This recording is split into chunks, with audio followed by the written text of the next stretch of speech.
கவியே நீ என் அருகில் வந்தாலே உலகம் ஏன் இருளுது பகலிரவாய் மாறுது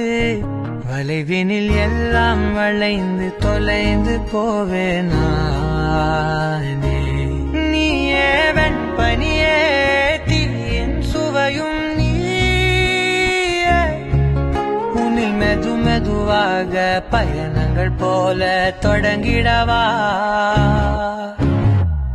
மனம் ஒரு கணம் கொதிகலனாக தவறுகளின் இசையன மாற தொலைவுகளை